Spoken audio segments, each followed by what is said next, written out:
మరి మేము ఇది అలాగే అలాగే అలాగే. మేము కంటిన్యూ ఓం చేస్తాం ప్రోగ్రామ్. ఓం నేను రానండి. చదవండి చదవండి బాబు, మన రమణమూర్తి గారు చదవండి. శివనాన్ని ఓం శివనాన్ని విభావితే అంతరంగే మహతి జ్యోతిషిమాని నిమయార్థే దురితాని అపయాంతి దూర దూరం ముహురాయాంతి మహాంతి మంగళాని స్మృతే సకల కళ్యాణ భాజనం యత్ర జాయతే పురుషస్తమయం నిత్యం వ్రజామి శరణం హరిం.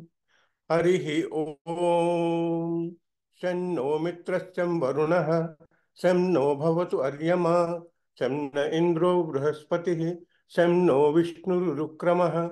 నమో బ్రహ్మణే నమస్తే వాయో త్వమేవ ప్రత్యక్షం బ్రహ్మాసి త్వమేవ ప్రత్యక్షం బ్రహ్మ వదిష్యామి ఋతం వదిష్యామి సత్యం వదిష్యామి తన్మామవతు తద్వక్తారమవతు అవతు మాం అవతు వక్తారం. ఓం శాంతి శాంతి శాంతి. సహనావతు సహనౌ భునక్తు సహ వీర్యం కరవావహై తేజస్వినావధీతమస్తు మా విద్విషావహై. ఓం శాంతి శాంతి శాంతి. యశ్చందసాం వృషభో విశ్వరూపః ఛందోభ్యోऽధ్యమృతాత్ సంబభూవ సಮೇంద్రో మేధయా స్పృణోతు అమృతస్య దేవధారణో భూయాసం శరీరం మే విచర్షణం జిహ్వా మే మధుమత్తమా కర్ణాభ్యాం భూరి విశ్రువం బ్రహ్మణ కోశోసి మేధయా పిహితః శ్రుతం మే గోపాయ. ఓం శాంతి శాంతి శాంతి. అహం వృక్షశ్చరేరివ కీర్తిపృష్టం గిరేరివ ఊర్ధ్వపవిత్రో వాజినీవ స్వమృతం అమృతమస్మి ద్రవిణగుం సువర్చసం సుమేధా అమృతోక్షితః ఇతి త్రిశంకోర్వేదానువచనం. ఓం శాంతి శాంతి శాంతి. పూర్ణమద పూర్ణమిదం పూర్ణాత్ పూర్ణముదచ్యతే పూర్ణస్య పూర్ణమాదాయ పూర్ణమేవావశిష్యతే. ఓం శాంతి శాంతి శాంతి. ఆప్యాయంతు మమాంగాని వాక్పాణి చక్షుశ్రోత్రమథో బలమింద్రియాణి చ సర్వాణి సర్వం బ్రహ్మ ఉపనిషదం మాహం బ్రహ్మ నిరాకుర్యాం మా బ్రహ్మ నిర్మాకరోత్. అనిరాకరణమస్తు అనిరాకరణం మే అస్తు తదాత్మనిరతేయ ఉపనిషత్సు ధర్మాః ते मयि सन्तु. ओम शांति शांति शांति. वांग मे मनसि प्रतिष्ठिता मनो मे वाचि प्रतिष्ठितम् आविराविर्मयेधि वेदस्य माणीस्थः श्रुतं मे मा प्रहासीः अनेनाधीतेनाहोरात्रान् सन्दधामि ऋतं वदिष्यामि सत्यं वदिष्यामि तन्मामवतु तद्वक्तारमवतु अवतु माम् अवतु वक्तारम्. ओम शांति शांति शांति. ओम भद्रं नो अभिवातयमनः. ओम शांति शांति शांति. ओम भद्रं कन्येभिः शृणुयाम देवाः भद्रं पश्येमाक्षभिर्यजत्राः स्थिरैरङ्गैस्तुष्टुवागुं सन्तनूभिः व्यसेम देवहितं यदायुः. स्वस्ति न इन्द्रो वृद्धश्रवाः स्वस्ति न पूषा विश्ववेदाः स्वस्ति न तार्क्ष्यो अरिष्ठनेमि स्वस्ति नो बृहस्पतिर्दधातु. ओम शांति शांति शांति. ओम नमो ब्रह्मादिभ्यो ब्रह्म विद्या संप्रदाय कर्तृभ्यो वंशर्षिभ्यो नमो गुरुभ्यः. सर्वोपप्लवरहितः प्रज्ञानघनः प्रत्यगद्धो ब्रह्मैवाहमस्मि अधिः भोः भगवः. सदाशिवसमारम्भां शङ्कराचार्यमध्यमाम् अस्मदाचार्यपर्यन्तां वन्दे गुरुपरम्परां. नारायणं पद्मभुवं वसिष्ठं शक्तिं च तत्पुत्रपराशरं च व्यासं सुखं गौडपदं महान्तं गोविन्द योगीन्द्रमथास्य शिष्यं श्रीशङ्कराचार्यमथास्य पद्मपादं च हस्तामलकं च शिष्यं तं तोटकं वार्तिककारम् अन्यान् अस्मद्गुरून् सन्ततमानतोऽस्मि। श्रुतिस्मृतिपुराणानाम् आलयं करुणालयं नमामि भगवत्पादशङ्करं लोकशङ्करं। यदविद्याविलासेन भूतभौतिकसृष्टयः तं नौमि परमात्मानं सच्चिदानन्दविग्रहं शङ्करं शङ्कराचार्यं केशवं बादरायणं सूत्रभाष्यकृतौ वन्दे भगवन्तौ पुनः पुनः। अथ श्रीदक्षिणामूर्तिस्तोत्रम्।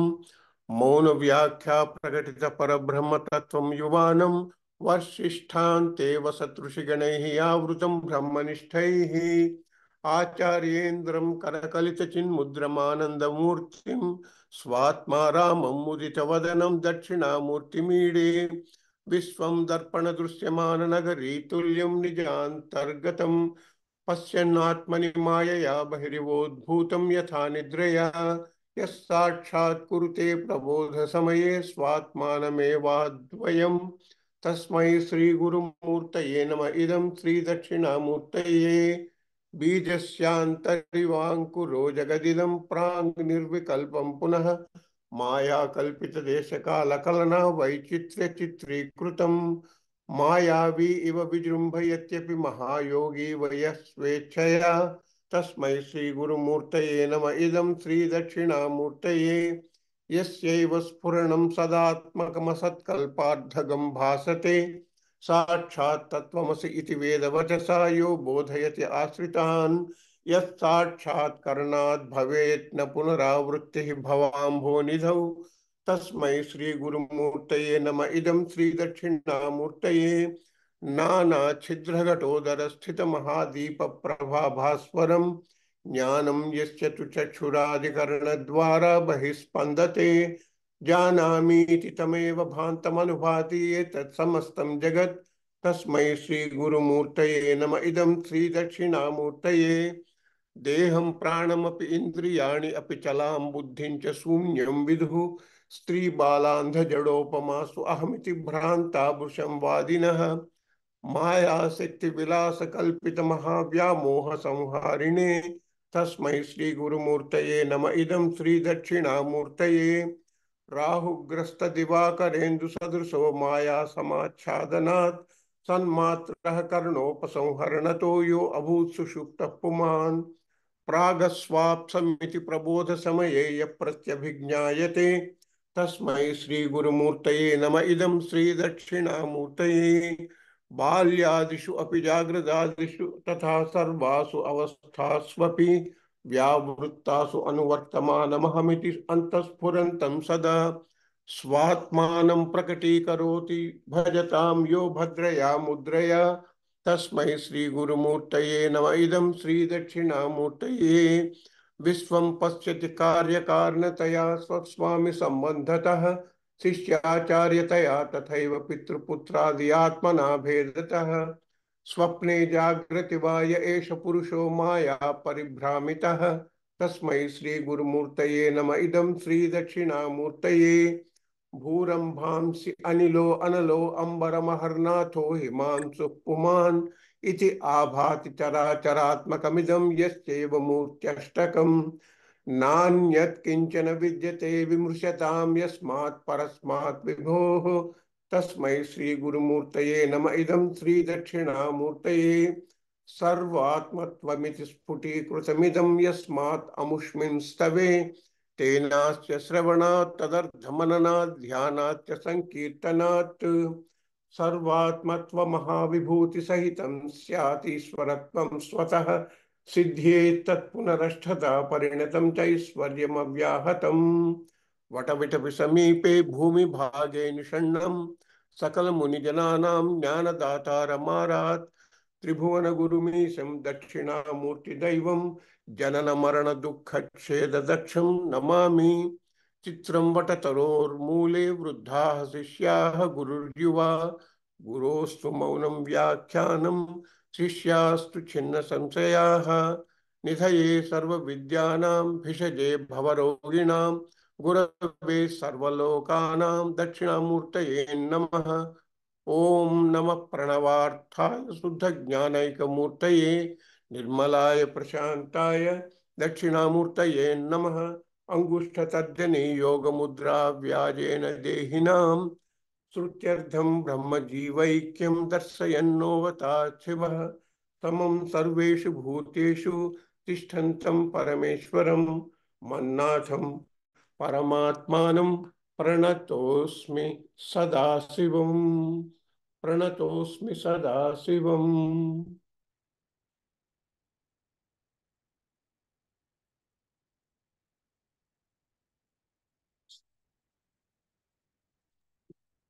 ప్రణతోస్మి సదాశివం.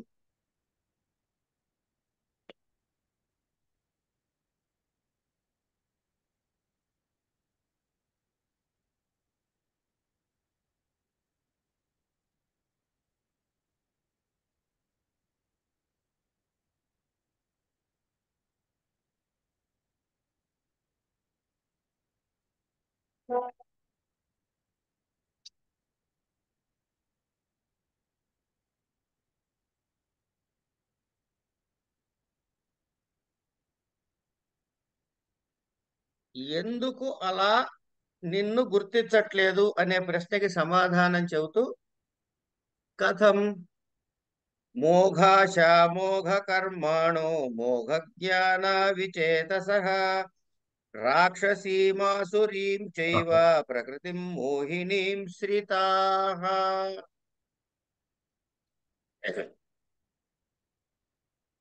మోఘాశాః, మోఘాః వృధా ఆశాః, ఆశిషః ఏషాం తే మోఘాశాః. మోఘాః వృథా ఆశాః ఆశిషః ఏషాం తే మోఘాశాః. తథా మోఘకర్మాణః యాని చ అగ్నిహోత్రాదీని తైః అనుష్ఠీయమానాని కర్మాణి తాని చ తేషాం భగవత్ పరిభవాత్ స్వాత్మభూతస్య అజ్ఞానాత్ మోఘాన్యేవ నిష్ఫలాని కర్మాణి భవంతి ఇది మోఘకర్మాణః. తథా మోఘజ్ఞానాః నిష్ఫలజ్ఞానాః జ్ఞానమపి తేషాం నిష్ఫలమేవ స్యాత్. చేతసః విగతవివేకాः చ తే భవంతి ఇత్యభిప్రాయः. కిం చ తే భవంతి, కిం చ తే భవంతి రాక్షసీం రక్షసాం ప్రకృతిం స్వభావం ఆసురీం అసురాణాం చ ప్రకృతిం మోహినీం మోహకరీం వాదినీం శ్రితాః ఆశ్రితాః ఛింది భింది పిబ ఖాద పరస్వం అపహర ఇత్యేవం వదనశీలాః క్రూరకర్మాణః భవంతి ఇత్యర్థః. అసూర్యానామ తే లోకాః ఈశావాస్యోపనిషత్ ఇది శృతి.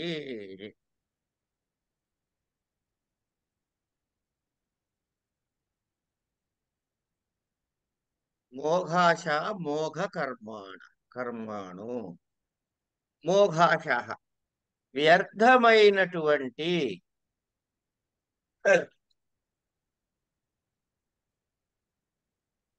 వ్యర్థమైనటువంటి ఆశలు కలవారు. అంటే తీరే ఆశలు కాదు, ఉండక దగ్గరని మనం ఉంచుకోవలసినట్టు ఆశలు కానివారు. మోఘ కర్మాణ అంటే వ్యర్థమైన కర్మలు కలవారై. తర్వాత మోఘ జ్ఞానాహ అంటే వ్యర్థమైనటువంటి జ్ఞానము కలవారై. విచేతసః వివేకము లేకుండా పోయిన వాళ్ళు అయ్యి. రాక్షసీం రాక్షస సంబంధమైన, ఆసురీం అసుర సంబంధమైన, మోహినీం మోహకరమైన, ప్రకృతిం ప్రకృతి అంటే స్వభావమును, ఆసురీ స్వభావము, రాక్షస స్వభావము, మోహకర స్వభావము అని ఆశ్రయించిన వాళ్ళై వాళ్ళు ఏమవుతున్నారు? ఈ విధంగా గుర్తించలేకపోతున్నారు. అంటే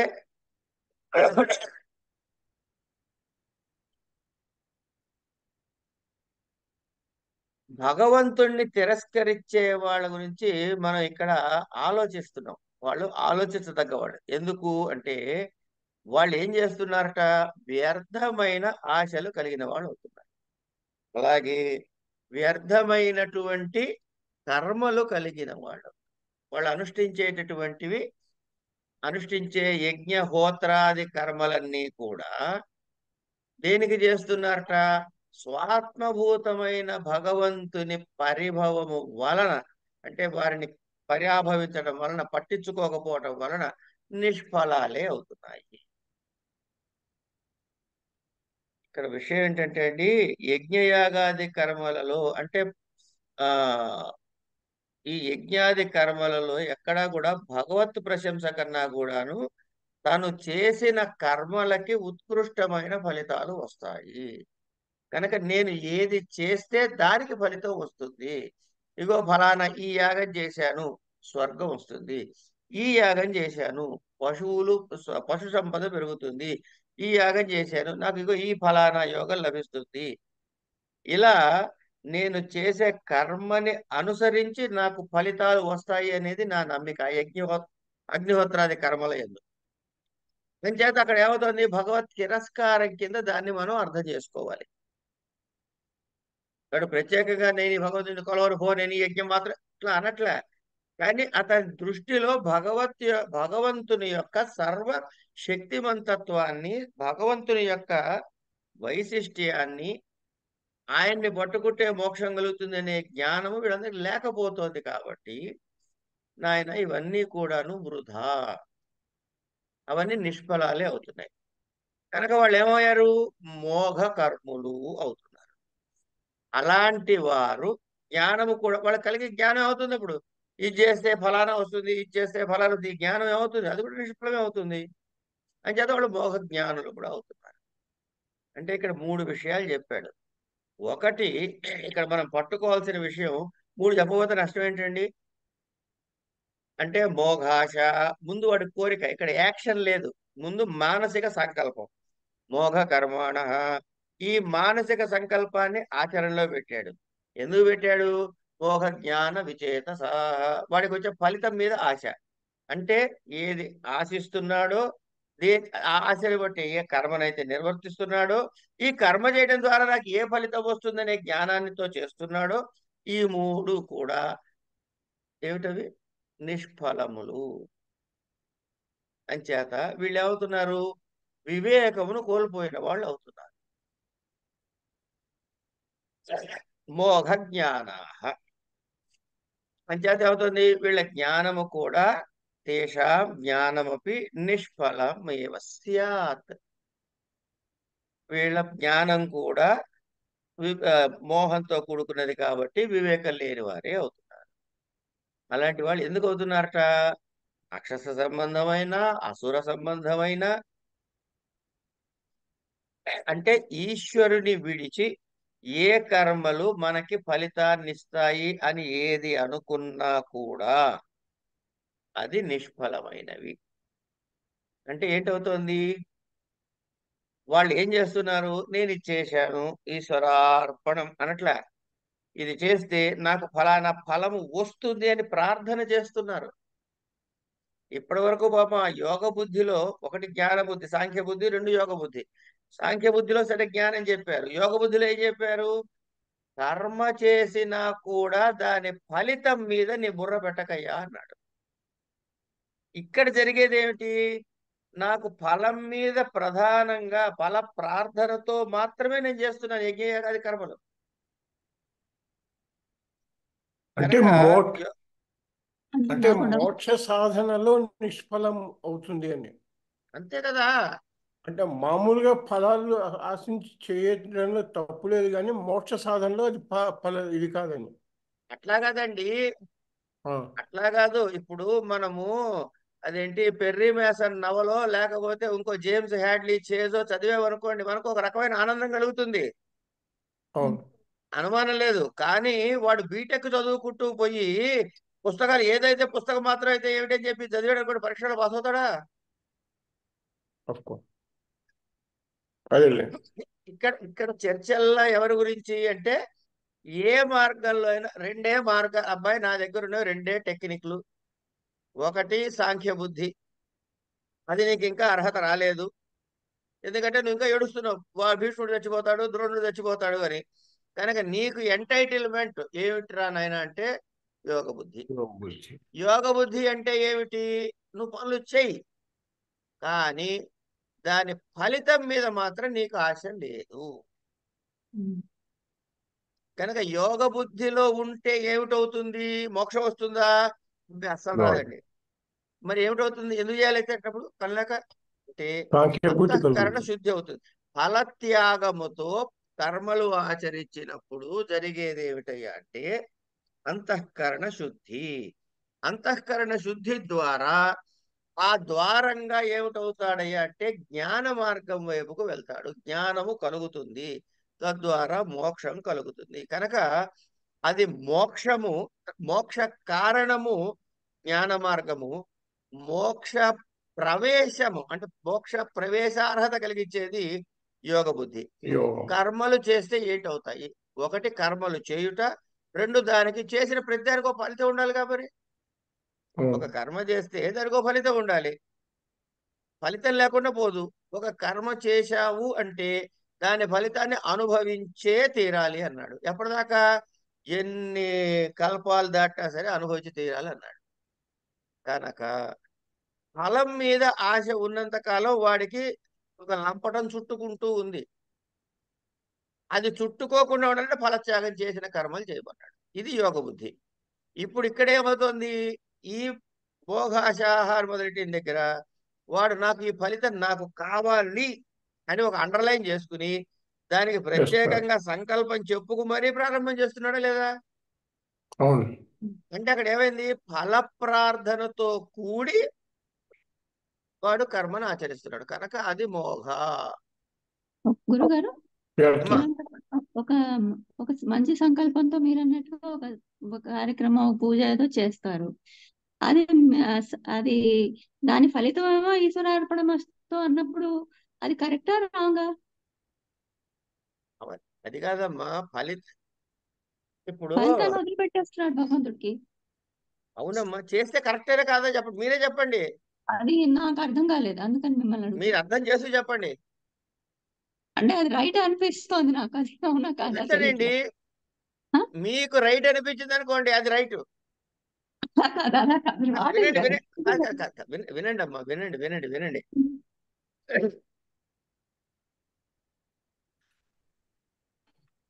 ఇప్పుడు ఈ కర్మలు చేస్తున్నప్పుడు ధర్మ అర్థ కామ మోక్షాల దగ్గర కామం వరకు కాంబినేషన్ నడుస్తుంది.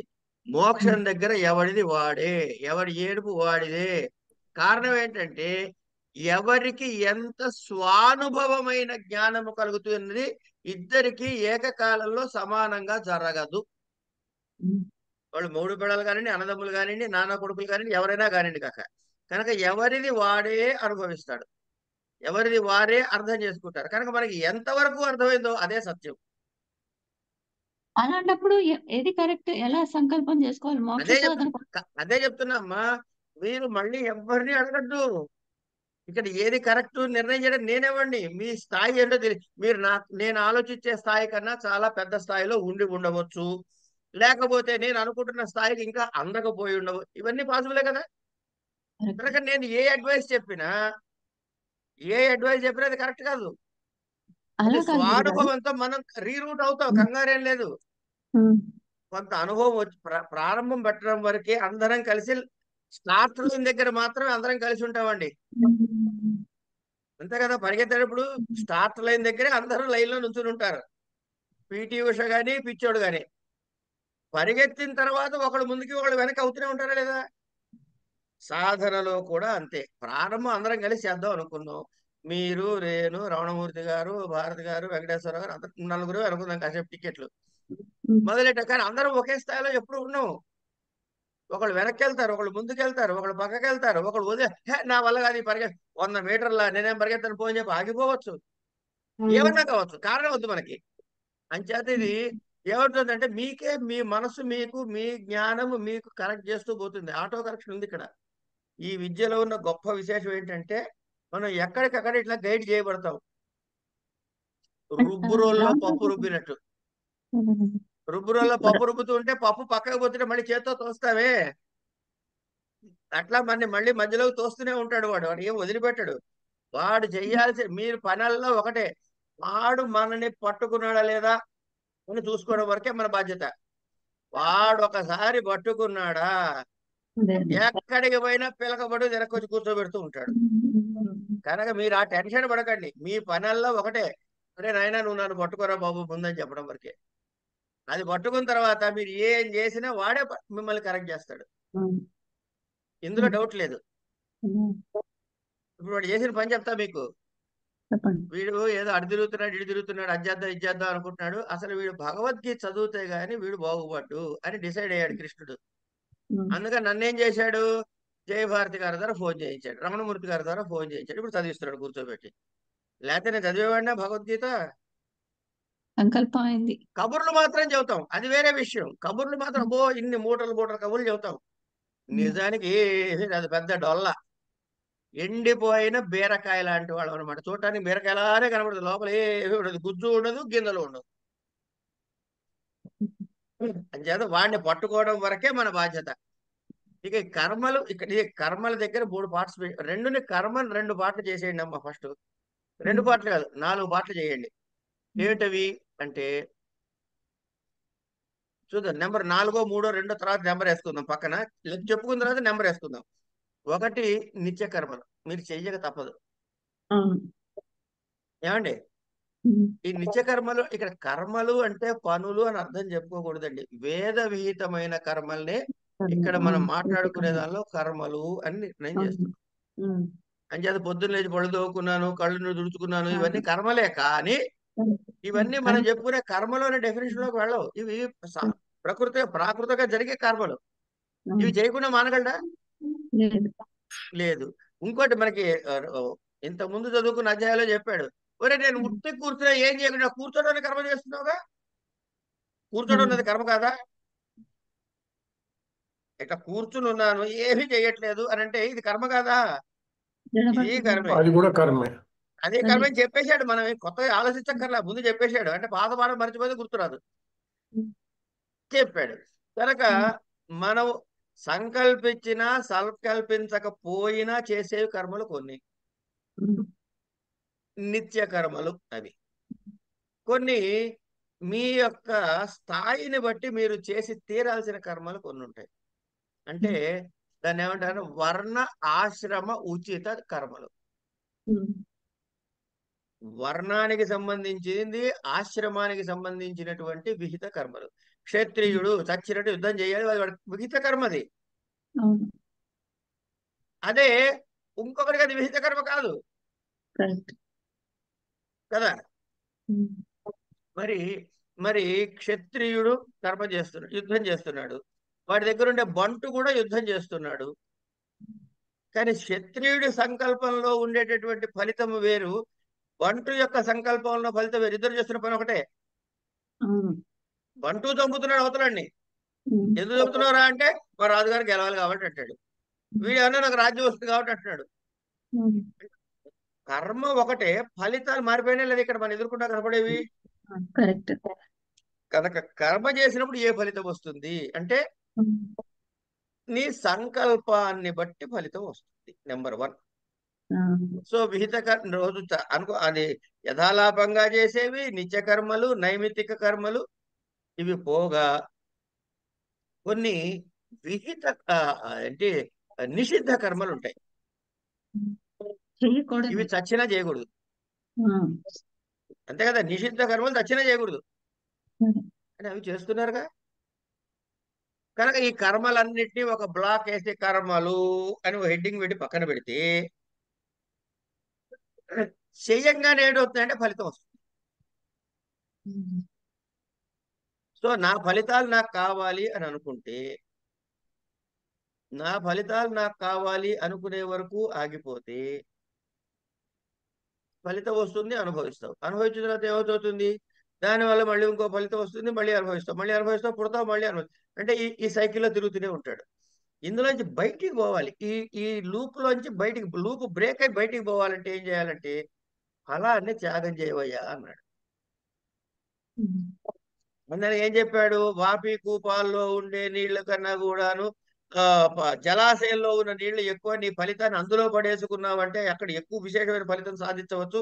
ఈ ఫలితాలు అందులో అనుగమించుంటాయి అని చెప్పుకొచ్చాడు. మనకు ఆల్రెడీ చెప్పేశాడు 2వ అధ్యాయంలోను 3వ అధ్యాయంలో.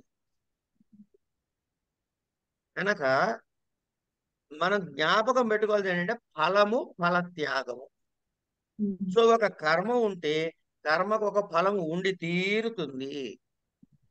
తీరితే తీరితే ఫలము ఉంటే ఫల త్యాగం చేయటం అనేది ప్రధానం. కనుక ఫలము వరకు ఏ కర్మ చేసినా ఎవరికైనా ఓకే, వాడు కర్మయోగి కాదు అంటే యోగ బుద్ధిలోకి వచ్చినట్టు కాదు. ఫల త్యాగం చేసిన వాడు మాత్రమే యోగ బుద్ధిలోకి వచ్చినట్లు లెక్క. దానివల్ల ఏం జరుగుతుంది? కర్మ చేస్తున్నావు, ఫలితం ఆశించట్లేదు. తద్వారా అంతఃకరణ శుద్ధి జరుగుతుంది. అంతఃకరణ ఏంటి?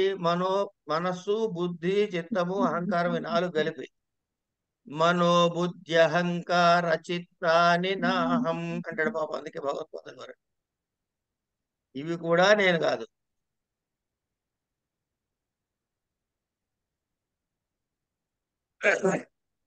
మనోబుద్ధి అహంకార చిత్తాని నాహం, ఇవేవి నేను కాదు.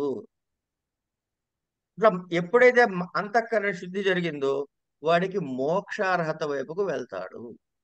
అక్కడ జ్ఞాన సిద్ధి కలుగుతుంది. జ్ఞానం కలిగితేనే వాడికి మోక్షం, అందులో డౌట్ ఏం లేదు. ఇంకా జ్ఞానం కలగటానికి ప్రీ రిక్విజిట్స్ కొన్ని ఉన్నాయి.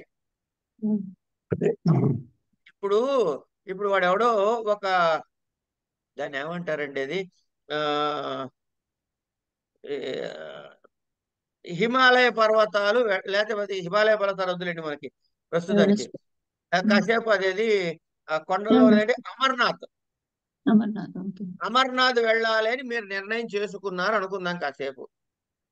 ఆ కొండల్లో ఆ గుట్టల్లో మీరు ఓ 50 కిలోమీటర్లు, 60 కిలోమీటర్లు, 70 కిలోమీటర్లు నడుచుకుంటూ పోవాలి కదా. మనం రోజు పొద్దున్నే లేచి టైంకి టిఫిన్ చేసి గబగబా స్నానం చేసి బయలుదేరిపోయి ఆఫీస్కి వెళ్ళి ఆఫీసులో కూర్చుని పనిచేసి మళ్ళీ 7 వరకు 8 చాలా శ్రద్ధగా పనిచేసి మళ్ళీ ఇంటికి వచ్చి అలసిపోయి రాగానే గబగబా అమ్మ వండిది తినేసేసి గుర్రు పెట్టి నిద్రపోతుంటే 60 కిలోమీటర్లు నడవగలడా? వాడి సంకల్పం లేదా? ఉంది. కోరిక లేదా? ఉంది. కానీ వాడికి ఫలితం రాదు. ఎందుకంటే దానికి కావలసిన ప్రయత్నం వాడు చేయలేదు కనుక వాడు ఏం చేస్తాడు? మొదటి రోజు ఒక 1/2 కిలోమీటర్ నడుస్తాడు, 2వ రోజు ఒక 2 కిలోమీటర్ నడుస్తాడు, 3వ రోజు ఒక 3 కిలోమీటర్ నడుస్తాడు. ఇట్లా నడక ప్రాక్టీస్ చేసి చేసి చేసి మామూలు రోడ్డు మీద ఐసులో కాదు, ప్రాక్టీస్ చేసి చేసి చేసి వెళ్తే వాడు అది నడవడానికి అర్హత సంపాదించుకోగలుగుతున్నాడు. ఈ నడకంతా వృధా అంటారా? ఇది దానికి దోహదకారి కదా. అలాగే అది జ్ఞాన మార్గం అనుకుంటే ఈ ఇంటి దగ్గర నడిచేదంతా కూడాను యోగ బుద్ధి అనుకోండి. ఈ ప్రాక్టీస్ చేసి చేసి చేస్తే అంతఃకరణ శుద్ధి కలుగుతుంది. కలిగి వాడు రీరూట్ అయ్యి అందులోకి వెళ్ళినప్పుడు అక్కడ నిలబడగలుగుతాడు. లేకపోతే ఎప్పుడైనా అండి నిచ్చెని ఎక్కుతున్న వాడు కింద మెట్ల మీద ఉన్నప్పుడు పడితే కాళ్ళు చేతులు విరగవు, మధ్య మెట్ల మీద నుంచి పడితే కాళ్ళు చేతులు విరుగుతాయి, పై మెట్ల మీద నుంచి పడితే ప్రాణం కూడా పోవచ్చు. కనుక పడకే ప్లేస్ నుంచి వాడికి జరిగే అపకారం తెలుస్తుంది. కనుక ఏం కావాలి? ఫస్ట్ పై మెట్టు దాకా ఎక్కగలిగే సామర్థ్యాన్ని సంపాదించుకోవాలి. అంచేత నిత్యని వదిలేమని చెప్పట్లా, నిత్యని ఎక్కే సామర్థ్యాన్ని సంపాదించుకోమని చెబుతుంది. ఏ శాస్త్రము కూడా ఎవరికి చెప్పినా వీడికి అర్హత లేదు, వీడు యూజ్లెస్ ఫెలో అని ఎవ్వరిని అనదు. ఎవరిని, అందరికీ సమానముగా అర్హత ఉందండి. దీని మీద ఎవరికైనా డౌట్ ఉంటే మానేసుకోండి. సమానమైన అర్హత సర్వ జీవులకు ఉంది, సర్వ జీవులకు ఉంది. అయితే అర్హత ఉంది కానీ దానికి కావాల్సిన ప్రయత్నం అని ఇంకోటి ఉంది. ఇప్పుడు మోహన్ దగ్గర ఏం చెప్పాడు? ఆశ, కర్మ, ఫలితము చెప్పాడు కదా. అలాగే ఇక్కడ కూడా వాడు ఆ జీవికి అర్హత ఉంది, దానికి కావాల్సిన సాధన చెయ్యాలి. ఆ సాధన 1 జన్మ, 2 జన్మల, 100 జన్మల తర్వాత లెక్కలు చూసేవాడు చూసుకుంటాడు. కానీ మనం మాత్రం సాధన చేయటం మానకూడదు. ఆ సాధన విశేషం వల్ల ఏమిటవుతుంది? ఇప్పుడు మళ్ళీ కర్మల దగ్గర పోదాం. కర్మలు, దాని ఫలితము, దాన్ని అనుభవించటం. ఎప్పుడైతే ఫలిత త్యాగం చేశారో ఈ కర్మ ఏం కావాలి మరి? ఫలం మీది కాదు, వాడికి ఇచ్చేశారు. పెద్ద డబ్బాలో బియ్యం పోసేశారు, చిన్న డబ్బాలో తీసి. మరి ఎట్లా అంటే పుణ్యం పద్ధతి. వాడు మనకి అంతఃకరణ శుద్ధిని ప్రసాదిస్తాడు. ఒక పాట పుణ్యమే కాదు. మీరు మళ్ళీ పుణ్యం పాపం అంటారు. పుణ్యం అంటే నువ్వు అనుభవించాల్సింది తల్లి. అదే అదే అంటే అది ఒక కర్తృ పాకెట్లో ఒక్క నిమిషం. మీరు ఎప్పుడైతే అంతఃకరణ శుద్ధిని పొందుతాం. ఓకే, అది కూడా మెట్టు ఎక్కడమే. అదే పెట్టెక్కడం మన గోలల్లా అవును. దానికోసమే. అవును. మన గోలల్లా దానికోసమే. సరే. అయితే ఇక్కడ ఒక చిన్న కాషన్ కూడా చెప్పాలి. ఎవడైతే సాధనా మార్గంలో నాకు ఫలితం అక్కర్లేదు అనుకుంటూ ప్రారంభం చేసి మొదలు పెడతాడో వాడికి కొన్ని రకాలైన సిద్ధులు వద్దన్నా వచ్చి తీరతాయి. ఒకటి వాక్ శుద్ధి, ఇంకోటి ఈ అనిమాలు అగిమంటారు, అవన్నీ మనకు వస్తాయో తెలియదు, కానీ వాక్ శుద్ధి మాత్రం ఖచ్చితంగా వస్తుంది సాధనా మార్గంలో ఉన్నవాడికి, సవ్యమైన సాధన చేస్తున్న వాడికి. అందుకనే సాధనా మార్గంలో ఉన్న వాళ్ళందరూ కూడా ఎంత నోరు కట్టేసుకుని తక్కువ మాట్లాడితే అంత మంచిది. లేదా మాట్లాడాల్సి వస్తే మంచిది ఆయన, నీకు శుభం జరుగుతుంది కాక, నువ్వు చక్కగా ఉంటావు, మీరు వృద్ధిలోకి వస్తావు అని మాత్రమే, మంచి మాటలు మాత్రమే ఆ నోటికి చెబితే వాడికి వచ్చిన శక్తి వల్ల, వాడికి తెలిసినా తెలియపోయినా, వాడికి వాక్శుద్ధి వచ్చిందో వాడికి తెలియకపోవచ్చు కాక, కానీ ఇది అలవాటు చేసుకోవడం ద్వారా జరిగే మొట్టమొదటి ఫలితం ఏంటంటే నీ వాక్కు ద్వారా ఇంకోటికి అపకారం జరగదు, మేలు జరుగుతుంది. ఏమంటే ఇప్పుడు నాకు ఇంతకీ ఇవన్నీ ఎప్పుడు చేయాలి, వచ్చినాక చేయాలా అంటే అప్పుడు అలవాటు అవుతో కాదు. ఇప్పటి నుంచే మనం ఎవరిని ద్వేషించకుండా హాయిగా సరే మంచిది, సంతోషం, కులాసగా ఉండండి, సుఖంగా ఉండండి, ఇలాంటి మాటలు నోటికి అలవాటు చేస్తే ఆ సిద్ధి వచ్చినప్పుడు ఈ అలవాటు ప్రకారం ఇలాగే వాగితే వాళ్ళకి మేలు జరుగుతుంది, కానీ కీడు మీ వల్ల జరగదు. ఇంకోటి ఏంటంటే ఈ సిద్ధి వచ్చినప్పుడు వాడు పొరపాటున మన కర్మగాలి మనం గుర్తిస్తే, నాకు సిద్ధి వచ్చింది అని నేను దాని మీద ఇంక మొదలెట్టి ఓ వ్యాపారం, నేను ఏం చెప్తే అది అవుతుందండి, నేను కుంకం పెడితే మీకు ఇంకేం కాదు ఇట్లాంటివన్నీ పెట్టుకుని వీడు ఏం చేస్తున్నాడు అంటే ఆ నూనె స్తంభం నుంచి కిందకి జారటం మొదలెడతాడు. ఎందుకు? నీకు ఫలితం ఎందుకు వచ్చింది అంటే నిష్కామంగా చేయడం వల్ల. ఇప్పుడు మళ్ళీ ఏం చేస్తున్నాడు, దాన్ని ఎన్కాష్ చేసుకోవడం ప్రారంభం చేశాడు.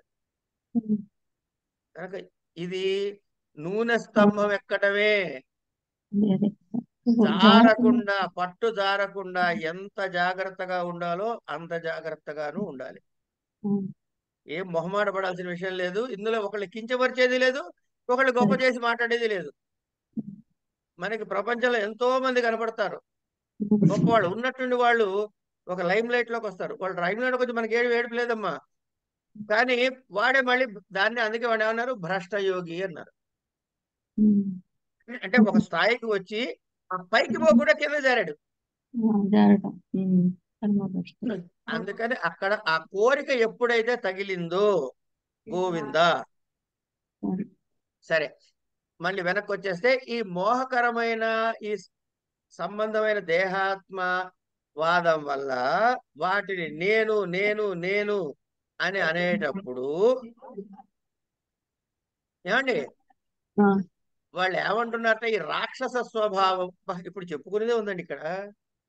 ఈ రాక్షస స్వభావం వల్ల వాడిని చంపు, వీడిని కొట్టు, వాడి తాగు, ఇది తిను, వాడిని కొట్టు, పరదానాన్ని తీసుకో, ఇట్లా రకరకాలైనటువంటి వాక్యాలని పలికే స్వభావం కలవారు అవుతున్నాయి. అంటే వాళ్ళు భ్రష్టులు అవుతున్నారు అనే విషయాన్ని మనకి చెప్పాడు ఇక్కడ. ఆ భ్రష్టత్వం కాకుండా కాపాడుకోవాల్సిన బాధ్యత మనదే, ఇంకేమీ అనుమానం లేదు.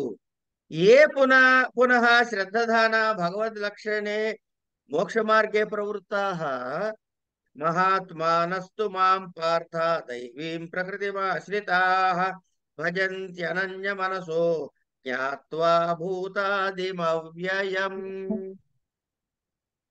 అది అంటే ఇప్పుడు రెండు క్యారెక్టర్స్ చెప్తున్నాడు. ఎవడు ఆశలతో కొట్టుకునేవాడు ఎట్లా భ్రష్టుడైపోతున్నాడు, ఆశ లేని వాడి పరిస్థితి ఏమిటి ఇక్కడ చెబుతున్నాడు ఏమని ఏ పునః శ్రద్ధానా భగవద్భక్తి లక్షణే మోక్ష మార్గే ప్రవృత్తా వాళ్ళ పరిస్థితి ఏమిటి మహాత్మానస్తు మాం పార్థ దైవీం ప్రకృతిమాశ్రితా భజంత్యనన్య మనసో జ్ఞాత్వా భూతాదిమవ్యయం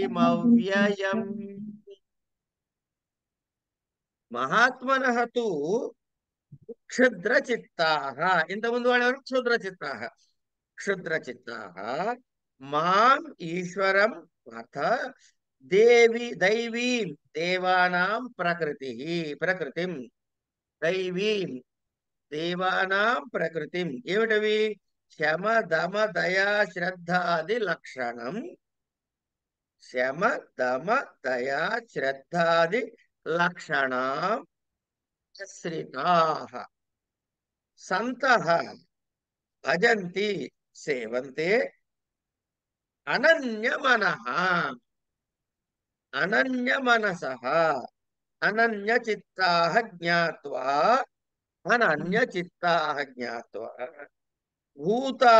భూతానాం వియదాదీనాం ప్రాణినాం చ ఆదిం కారణం అవ్యయం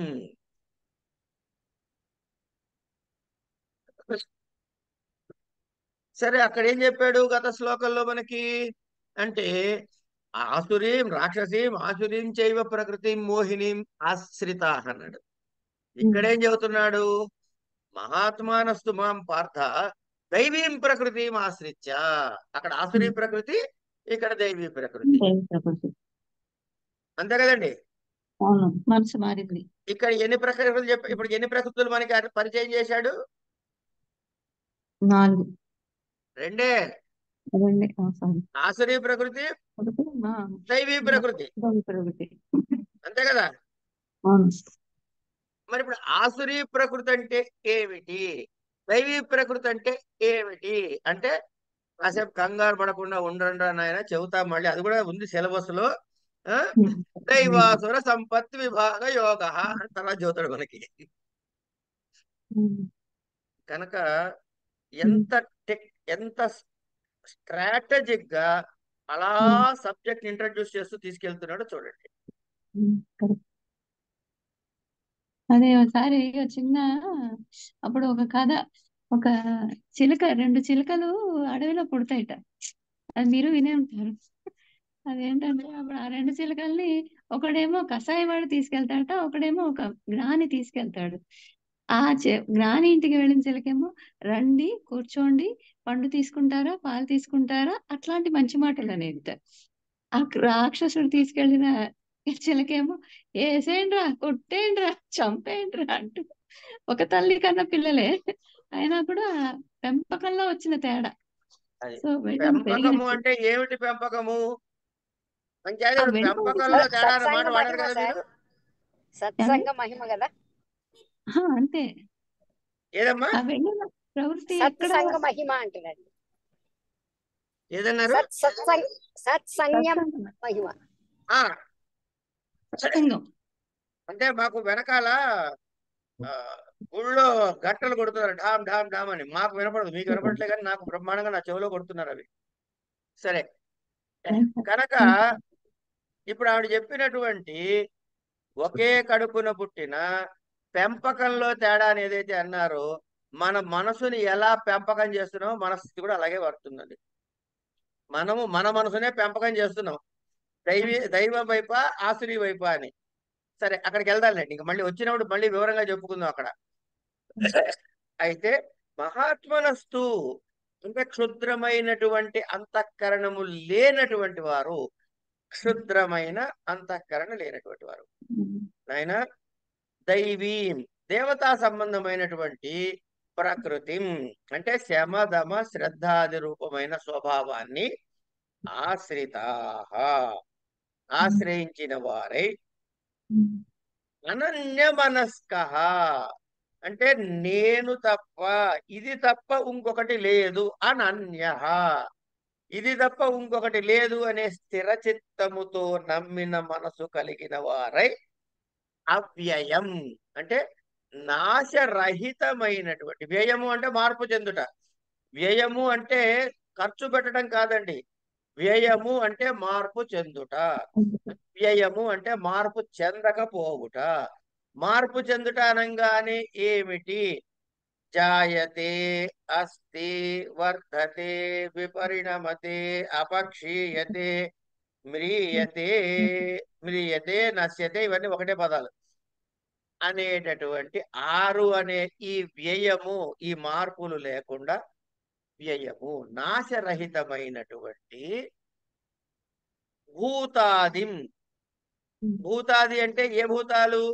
ఆకాశాన్ని నుంచి పృథివీ ఆకాశాల మధ్యలో ఉన్న అన్ని అని. వియదాది భూతములకు అంటే ప్రాణులకు, ఎక్కడ ఏ ప్రాణి అన్నవాడు ఉంటే ఆ ప్రాణులకు కారణమైన మాం నన్ను జ్ఞాత్వా తెలుసుకొని. మరి ఇక్కడ భూతాది అన్నప్పుడు వియదాది అని ఎందుకు చెప్పాడు అంటే అవ్యక్తాన్ మహత మహతో ఆకాశ అంటే సృష్టి ప్రారంభం మనకి దర్శనం అయ్యేది ఎక్కడి నుంచి ప్రారంభమవుతుందంటే ఆకాశం నుంచి. అంటే సమస్త భూతాలకు అని చెప్పడం తాత్పర్యం. వియదాది భూతములకు అంటే సమస్త భూతజాలమునకు కారణమైన మాం నన్ను జ్ఞాత్వా తెలుసుకొని సేవిస్తున్నారు. ఎవరు? క్షుద్రమైనటువంటి అంతఃకరణ కలిగినటువంటి వారు. అంటే ఎవరు మోక్ష మార్గమునకు భగవత్ భక్తి యందు శ్రద్ధ కలవారై ఉండి దాని యందే ప్రవర్తిస్తూ క్షుద్ర స్వభావము లేని వారైనటువంటి వారవుతారో అలాంటి మహానుభావులు వాళ్ళకేమిట? దేవతా సంబంధమైన శమ దమ దయా శ్రద్ధాది స్వరూపమైన స్వభావమును ఆశ్రయించి అనన్య మనస్కులై ఎటువంటి ఊగిసలాట లేనటువంటి చిత్తము కలవారై వ్యయము కానటువంటి నాశరహితమైనటువంటి ఆకాశాది సమస్త భూతాలకు నిఖిల ప్రాణాలకు కూడా కారణమైన నన్ను తెలుసుకొని సేవిస్తున్నారయ్యా అన్నాడు. అని తర్వాత ఏం చెప్తున్నాడు?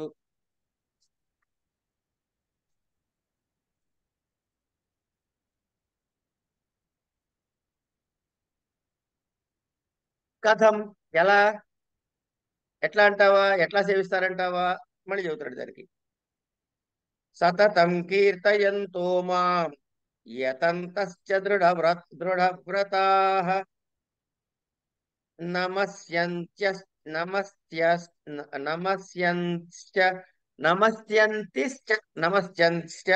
మాం భక్త్యా నిత్యయుక్తా ఉపాసతే. సతతం సర్వదా భగవంతం బ్రహ్మస్వరూపం మాం కీర్తయంతః యతంతః చ ఇంద్రియోపసంహార శమదమయ అహింసాది లక్షణైః ధర్మైః ప్రయతంతః చ దృఢవ్రతాః.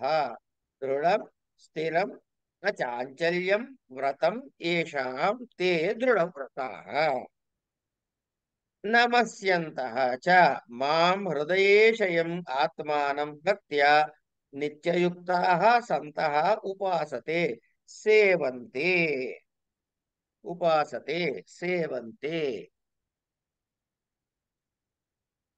సతతం కీర్తయంతః మాం యతంతః చ దృఢవ్రతాః నమస్యంతః చ మాం భక్త్యా నిత్యయుక్తాః ఉపాసతే.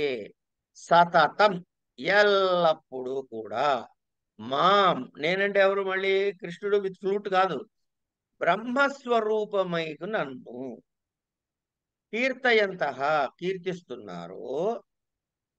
అంతేకాదు యతంతశ్చ ఇంద్రియాది ఉపసంహరణ పూర్వకముగా శమ దమాది తర్వాత అహింసా ధర్మాదుల చేత ప్రయత్నము పూర్వకముగా అంటే బాగా ప్రయత్నం చేస్తూ దృఢవ్రతాః స్థిరమైన వ్రతము కలవారు. అంటే శమము కొంతకాలం సాధిస్తాం, వదిలేస్తాం, కొంతకాలం ఇది చేస్తాం, వదిలేస్తాం, కొంతకాలం ఇంకోటి పట్టుకుంటాం, వదిలేస్తాం. అంటే నేను మొన్నటి వరకు కూడానండి నాకు ఫలానా ఫలానా దేవుడు అంటే చాలా ఇష్టం అండి బాబు. కానీ వాడు పెట్టిన కష్టాలు ఈ జన్మలో ఇంకెవరిని చూడలేదు. అందుకనే ఇప్పుడు నేను ప్రస్తుతం వీరిని ఫాలో అవుతున్నాను. కొన్నాళ్ళ మీద తర్వాత వారు కూడా బోర్ కొడతారు మనకి. బోర్ కొట్టినప్పుడు ఈయన ఏదో చేస్తాడు అనుకున్నామండి. అందుకని ఈయన గుడికే వెళ్ళాము, కొబ్బరికాయలు కొట్టేవాళ్ళు, అది ఇంకేదో చేసేవాళ్ళు. తర్వాత ప్రస్తుతం మేము another we shifted our loyalties to some other god. వాడు అక్కడే తిరుగుతూ ఉంటాడు. అక్కడే తిరుగుతూ ఉంటాడు. మా గురువు గారు ఎప్పుడో ఉదాహరణ చెప్పేవారు. రే నువ్వు మంత్రం చేస్తున్నావు కదా, చేస్తున్నావు అనుకో కాసేపు. అదేం చేయాలి? ఓ బావి తవ్వుతున్నావు అనుకో. తవ్వు, నీళ్లు పడవు. తవ్వుతున్నావు అక్కడే తవ్వుతూ కొంతకాలం పోతే నీకు ఎప్పుడప్పుడు నీళ్లు పడతాయి. కొంత తవ్వావు, ఒక అడుగు తవ్వావు, అడుగున్నర తవ్వావు. నువ్వు ఎంత తవ్వాలో నీకు తెలుస్తావు. అడుగున్నర తవ్వావు, నీళ్లు పడలేదు. వెంటనే పక్కన ఇంకో గొయ్యి తీసావు, ఇంకో చోట తవ్వడం మొదలెట్టావు. అక్కడ అడుగున్నర నీళ్లు పడలేదు, ఇంకో గొయ్యి తీసావు. నీకు పొలం నిండా గోతులు ఉంటాయి తప్ప నీళ్లు రావరానైనా చచ్చినా ఒక చోటే గొయ్యి తీసుకుంటూ పోతే నీళ్లు పడతాయని చెప్పి. ఇట్లా ఈ లాయల్టీ షిఫ్టింగ్ గాడ్షిప్ మనకొద్దు. నువ్వు ఎవరిని నమ్ముతావు నీ ఇష్టం, ఎందుకంటే అన్ని వాడే. అది అర్థం కాకనే అది అర్థం కావడం కాదు, అర్థమైనట్టుగా అనిపించడం కూడా ఒక పెద్ద భ్రమ. నకిలీ దేవుళ్ళు ఎక్కువైపోయినారండి దానివల్ల. కొనొద్దు, మన దేవుళ్ళ పేర్లకు పోవద్దు. మనం నకిలీలు మంచి వద్దు, అన్ని పరమాత్మ అనుకోండి ముందు చాలు. అక్కడికి సగం గొడవ వదిలిపోతుంది.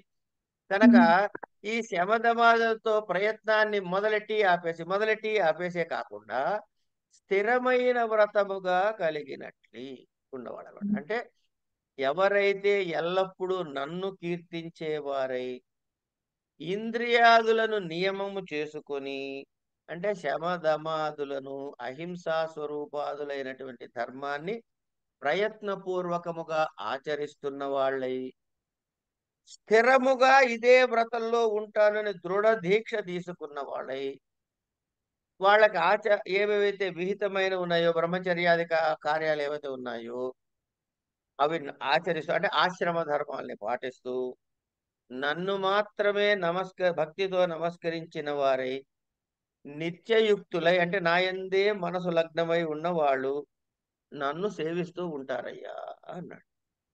అంటే ఎవడు పరమాత్మని సేవించడో, ఎవడు పరమాత్మని సేవిస్తాడో రెండు వివరాలు చెప్పేశాడు. చెప్పేసిన తర్వాత ఏమంటున్నాడు?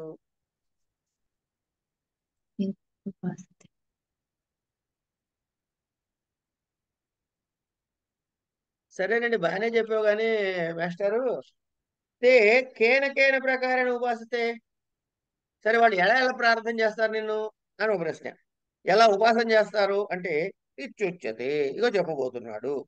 జ్ఞాన యజ్ఞేన చాప్యన్యే యజంతో మాముపాసతే ఏకత్వేన పృథక్త్వేన బహుధా విశ్వతో ముఖం. అదేటండి. కనుక ఇప్పుడు ఎవడి ఉపాసనా మార్గాన్ని మనం నిందించాలి అంటే ఎవడిని నిందించద్దు అని తేల్చేసాడు ఇక్కడ ఒక దెబ్బతో. వాళ్ళు ఏ ప్రకారంగా ఉపాసిస్తారో చెప్పవయ్యా అంటే జ్ఞాన యజ్ఞేన, జ్ఞానమేవ భగవద్విషయం యజ్ఞ తేన జ్ఞాన యజ్ఞేన యజంతః పూజయంతః మాం ఈశ్వరం చ అపి అన్యే అన్యాం ఉపాసనానాం పరిత్యజ్య ఉపాసతే తచ్చ జ్ఞానం ఏకత్వేన ఏకమేవ పరం బ్రహ్మ ఇది పరమార్థ దర్శనేన యజంతః ఉపాసతే. అయిపోయింది. కేచిచ్చ పృథక్త్వేన ఆదిత్య చంద్రాది భేదేన సయేవ భగవాన్ విష్ణు ఆదిత్య రూపేణ అవస్థితః ఇతి ఉపాసతే. కేచిత్ బహుధా అవస్థితః సయేవ భగవాన్ సర్వతోముఖః విశ్వతోముఖః విశ్వరూపః ఇతి తం విశ్వరూపం సర్వతోముఖం బహుధా బహుప్రకారేణ ఉపాసతే. ఇది ఎవరెవరు ఏ టెక్నిక్లు అవలంబిస్తున్నారు నన్ను ఉపాసించడానికి అనే దాని గురించి చెబుతున్నాడు. ఏమిట జ్ఞానయజ్ఞేన చాప్యన్యే అన్యేచ కొందరు జ్ఞానయజ్ఞేన భగవద్విషయకమైన జ్ఞానం అనేటటువంటి యజ్ఞము చేతనే యజంత పూజించేవారై అవుతున్నారు. ఎవరిని? నన్ను ఏకత్వేన ఒక్కటే పరబ్రహ్మం అనేది పరమార్థ దర్శనము కలిగిన వాళ్ళు వాళ్ళ చేత. కేచిత్ కొందరు పృథక్త్వేన ఆ భగవంతుడైన విష్ణువు ఆదిత్యుడు చంద్రుడు ఇట్లాంటి రూపాల్లో ఉన్నవాడు వాడే. శ్రీ సూర్యనారాయణ వేదపారాయణ శ్రీ సూర్యనారాయణలో మధ్య సూర్యవర్ణ మండల మధ్యవర్తి సన్నిధి మంత్రులు అవుతాగా కనుక ఇట్లా అనేకమైనటువంటి వాటిల్లో కూడా పరమాత్మనే చూస్తున్నాడు. ఇక్కడ మనం గమనించాల్సిన విషయం అది. అని ఇక్కడ ఒక రెండో కేటగిరీ అయింది. ఇక మూడో కేటగిరీ మరికొందరు బహుధా అనేక విధాలుగా ఎట్లాట విశ్వతో ముఖం విశ్వరూపుడిగా ఉపాసతే. ఇట్లా మూడు రకాలుగా ఎవరెవరు ఎలా ఉపాసిస్తున్నారో చెబుతున్నాడు. అంటే జ్ఞానయజ్ఞేన అని మొదలెట్టాడు. ఈ జ్ఞానయజ్ఞేన అనేవాడు ఎవడయ్యా అంటే ఉత్తమాధికారులు అనుకోండి. ఉత్తమాధికారులు కొందరు ఇతర ఉపాసనలు ఏవి కూడా పట్టుకోకుండా పరిత్యజించి త్యాగం చేసి వదిలేసి భగవద్విషయక జ్ఞానం ఒక్కటే భగవద్విషయక జ్ఞానమే యజ్ఞముగా పూజించి పరమేశ్వరుని ఉపాసిస్తున్నారు. రెండవడు వీడు ఉత్తమాధికారి. ఇక మధ్యమాధికారులైన వాళ్ళు కొందరు ఆదిత్య చంద్రాది భేదములతో భగవంతుడు ఆ పరమేశ్వరుడే అయిన విష్ణువునే ఉపాసిస్తున్నారు. అంటే ఇక్కడ కేవలం పరమాత్మ, ఇక్కడ పరమాత్మే కానీ ఇంత వీళ్ళలో వాళ్ళ ఈ అన్ని రూపాలుగా పరమాత్మనే దృష్టిలో పెట్టుకుని ఆశ్రయించాడు. ఇక ఇది అయిన తర్వాత మధ్యమాధికారుల్లోనే కొందరు ఆ పరమేశ్వరుణ్ణి విశ్వరూపుడని అంటే ఆ పరమేశ్వరుని విశ్వరూపునిగా అనేక విధాలుగా ఉపాసిస్తున్నారు. విశ్వరూపుడిగా ఉపాసించడానికి సూర్యాది చంద్రాది భేదముతో ఉపాసించడానికి తేడా ఏమిటంటే ఆదిత్య మండలంలో విష్ణు ఉన్నాడు, చంద్రమండలంలో విష్ణు ఉన్నాడు, పరమాత్మ మండలంలో విష్ణు ఉన్నాడు అని నా లింక్ విష్ణువుతోటే ఉంది. ఇక్కడికి వచ్చేటప్పటికి నేను చెట్టును పూజిస్తున్నాను, నేను రావి చెట్టు ప్రదక్షిణ చేస్తే ఫలానా ఫలితం వస్తుంది, నేను శివాలయంలో అభిషేకం చేస్తే ఫలానా ఫలితం వస్తుంది, నేను సూర్యుడికి నేను నమస్కారాలు చేస్తే ఈ ఫలితం వస్తుంది, నేను ఏమన్నా బృహస్పతికి గ్రహ జపం చేస్తే ఇంత ఇట్లా అక్కడ ఆ ఏ పరమాత్మను అంటే అక్కడ పేరు మారి అక్కడ విష్ణు రూపంలో ధ్యానం చేయట్లే, ఆయా రూపాల్లోనే ధ్యానం చేస్తున్నాం. అది వస్తా అక్కడికి వస్తా మనం వద్దాం. అలా జరిగేటటువంటి వ్యవహారాన్ని మనం ఇక్కడ మాట్లాడు. ఇట్లా ఎలా అలా సాధన చేస్తారు, ఎవరు చేస్తారు, ఎందుకు చేస్తారు, ఎలా చేస్తారు, ఎవడు చేయడు, ఎందుకు చేయడు, ఏమిటి, ఇవన్నీ వరుసగా ఒక్కొక్కటి చెప్పుకుంటూ వస్తున్నాడు. వీటిని పోగే చదువుకుంటే మనకు ఒక రకమైనటువంటి అవగాహన వచ్చే అవకాశం ఉంది. ఆ రావడానికి కూడా వాడే మళ్ళీ పర్మిషన్ ఇవ్వాలి. వాడు మనందరినీ రక్షించుగాక. ఇక్కడికి వాడు ఆపేసుకుందాం, రేపు మిగతా విషయాలు చదువుకునే ప్రయత్నం చేద్దాం. ఇదంతా ఏంటయ్యా అంటే నేను చెబుతున్నాను మీరు వింటున్నాను అనే భ్రమని తొలగించుకుని మనం అందరం కలిసి చదువుకునే ప్రయత్నం చేస్తున్నామని మాత్రం అండర్లైన్ చేసి గుర్తుపెట్టుకోవాలి.